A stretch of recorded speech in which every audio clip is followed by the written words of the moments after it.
विदेशी ताकतों के निशाने पे सीएम योगी का यूपी। 14 दिन पहले हुआ था आतंकी हमला, फिर बढ़ा खतरा।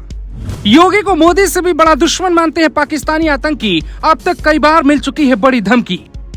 प्रधानमंत्री नरेंद्र मोदी और यूपी के सीएम योगी आदित्यनाथ, ये दो ऐसे नाम हैं जो आतंकियों की आंखों में सबसे ज्यादा खटकते हैं। इनके खिलाफ इतनी बड़ी बड़ी साजिशें रची जाती हैं कि आप सुन के हैरान हो जाएंगे। हद तो तब हो गई जब साल 2008 में इंडियन मुजाहिदीन के आतंकियों ने योगी को निशाना बनाने के लिए उन पर हमला तक करवाया। हालांकि योगी उस हमले में बाल बाल बच गए। हम आपको बताएं कि योगी आदित्यनाथ पर कब कब हमले की साजिश रची गई। उससे पहले समझिए कि राजस्थान की वजह से यूपी में सुरक्षा व्यवस्था क्यों कड़ी कर दी गई और 24 घंटे के भीतर योगी ने ऐसा कौन सा आदेश दे दिया है कि कई लोगों की नींद उड़ गई है। तारीख थी 27 मई। वीडियो वायरल होने के बाद 3 मई को कानपुर में पत्थरबाजी हुई। 10 मई को प्रयागराज समेत यूपी के कई शहरों में कई तरह की तस्वीर सामने आई। जब पुलिस ने सख्ती की तब जाकर मामला शांत हुआ। ये भी खुलासा हुआ कि इस पूरी घटना के पीछे पाकिस्तान का हाथ था।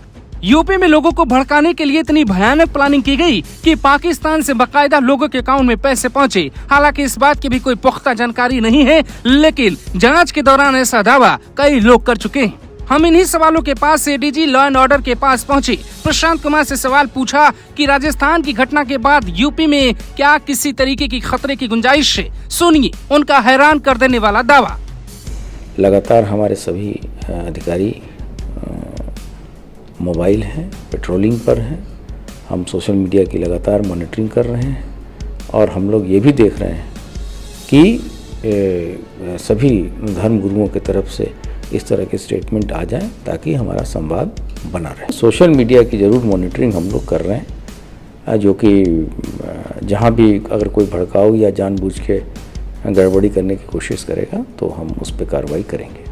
2 साल पहले विवादित पोस्ट को लेकर यूपी में कमलेश तिवारी को ऐसे ही 2 लोगों ने मार दिया था। कुछ दिनों पहले गुजरात में किशन भरवाड़ नाम के युवक के साथ भी कुछ ऐसी ही घटना हुई। बीते कुछ सालों में देश भर में कई ऐसे मामले अब तक सामने आ चुके हैं जिसमें वजह विवादित पोस्ट या बयान रही है। ऐसे में यूपी पुलिस सुरक्षा को लेकर कोई मौका नहीं छोड़ना चाहती और योगी आदित्यनाथ ने राजस्थान की घटना होने के तुरंत बाद ही ये आदेश जारी कर दिया कि पुलिस किसी भी तरह की गलती न करे।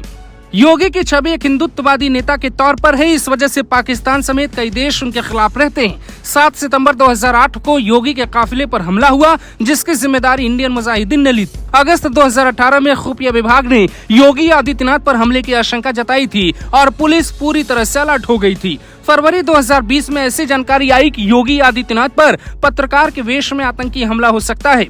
अक्टूबर 2021 में योगी के कार्यक्रम में एक युवक रिवॉल्वर लेकर पहुंच गया और वो बस्ती की तस्वीरें देखकर सुरक्षा कर्मियों के भी होश उड़ गए थे। मार्च 2022 में योगी दोबारा जीत के सत्ता में आए तो पाकिस्तान में कुछ लोगों ने कहा कि भारत से मुकाबला आसान नहीं होगा। योगी आदित्यनाथ के विकास मॉडल को धता बताने के लिए अलग अलग शहरों में बवाल की साजिश रची जाती है। पाकिस्तान की जीत पर यूपी के बदायूं में पटाखे फूटे तो सीएम योगी ने देशद्रोह का मुकदमा दर्ज करवाया। यूपी में जो भी बड़ा अपराध करता है उस पर बुलडोजर चलता है। कई मुस्लिम देश इस बुलडोजर के खिलाफ हैं। योगी के बुलडोजर मॉडल से सबसे ज्यादा दिक्कत आतंकियों को है क्योंकि वो युवाओं को बरगला नहीं पाएंगे। यही वजह है कि योगी आदित्यनाथ को बराबर धमकी मिल रही है। गोरखपुर मंदिर तक हमलावर भी पहुंच गया। हालांकि उस वक्त वहां पर योगी आदित्यनाथ मौजूद नहीं थे। खुफिया एजेंसियों की रिपोर्ट दावा करती है कि यूपी में 10 से ज्यादा जिलों में आतंकियों का स्लीपर सेल एक्टिव है। यूपी पुलिस के डायल 112 पर फोन कर आतंकी सीधा धमकी देते हैं कि जो करना है कर लो, अगले 24 घंटे में सीएम योगी पर हमला होगा।